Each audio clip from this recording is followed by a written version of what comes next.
All right, so election campaigns heating up ahead of the local government elections next week. It's less than a week from now, can you believe it? This time next week we would have all made our mark. Political parties hoping to try and garner more undecided voters. So maybe that's what our topic is going to be with political analyst Naledi Modise joining us. Hello to you, Naledi. I hope you can hear me. So let's talk about these undecided voters. It seems, based on the research I've seen, a lot of people actually aren't sure who they're going to vote for. They want to vote for someone, they just don't know who. What do you make of an undecided voter? Good morning, Gareth, and good morning to the viewers. I think that in South Africa, in the South African case, we've had very few cases or very rare cases of undecided voters, because South African voters are generally very partisan. So what that means is they have a political party that they feel very close to, that they identify with, whose values they believe best represent themselves. And so because they are so partisan, they've already made up their minds as to who they're going to vote for. With the undecided voters, what we've seen is, because they're such a rare case, they often just decide to abandon the electoral process altogether, in that they actually just don't rock up on election day to vote.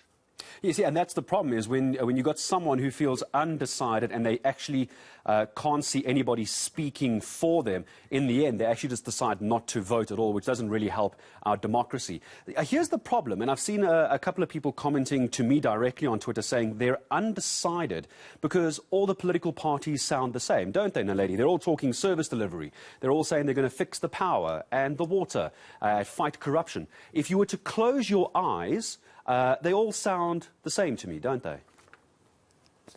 They do sound the same, and it's very unfortunate, because what that does is it further embeds the confusion in the politics. So what I mean by that is that they don't offer any kind of solution. So all of them are talking about rebuilding the water infrastructure, but they're not giving us timelines as to when will this happen. And even in the way in which they are presenting their campaigns, I think that what I've seen with the DA campaign in particular, they've kind of tried to create a sort of fear of what an alternative party, which is not the DA, how they will affect negatively the politics in the country, or they will affect service delivery negatively.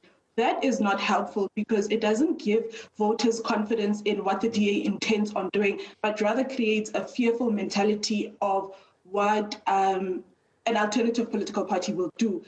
With regards to the EFF, one thing that they've done quite well is to really show what they've been able to do over the years. And I think that in their case, they're suffering from a trust deficit, in that the councillors that they have presented before us have not they don't seem to enjoy confidence from the municipalities. So in a sense, what I'm trying to communicate is that they are presenting similar ideas, and none of the political parties have stepped it up a notch and said, this is how we will achieve the goals that we're presenting before you.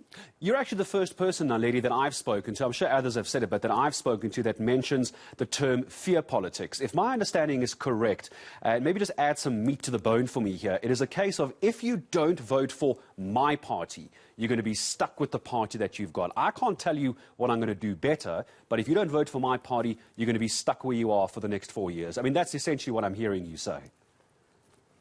Yes, and if you don't vote for our political party, then essentially you're going to collapse service delivery across your municipality. And in actual fact, service delivery has been quite poor already. So instead of, and this is now in particular in relation to the DA campaign that I've seen, as opposed to trying to say to South African voters that this is what we are offering to you, they are creating this idea that they are the only alternative, but they're using fear tactics. And in politics, again, fear tactics, I don't believe they work as well in the South African context, because, we've been through a transition, a political transition, where we have not had a very democratic system. So in a sense, they're basically referring back to ideas that we've already lived through.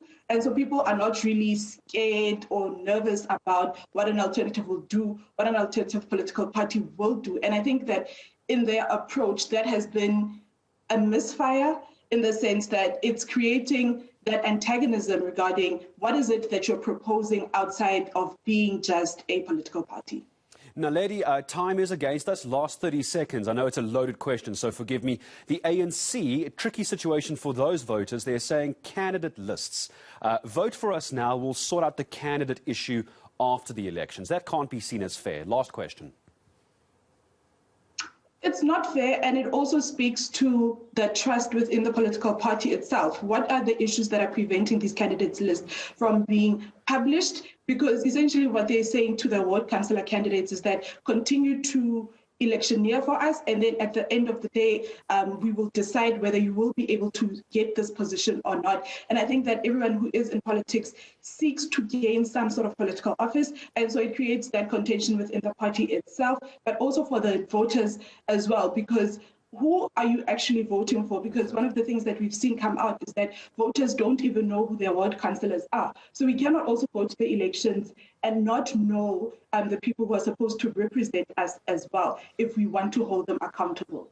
Yeah, municipal elections, tricky at the best of times, but how do you vote for someone you don't even know who you're actually voting for? Naledi, wonderful analysis. Thank you so much. I'm looking forward to speaking to Naledi Modise, a political analyst, again, as we get closer and closer to the moment of truth here on eNCA.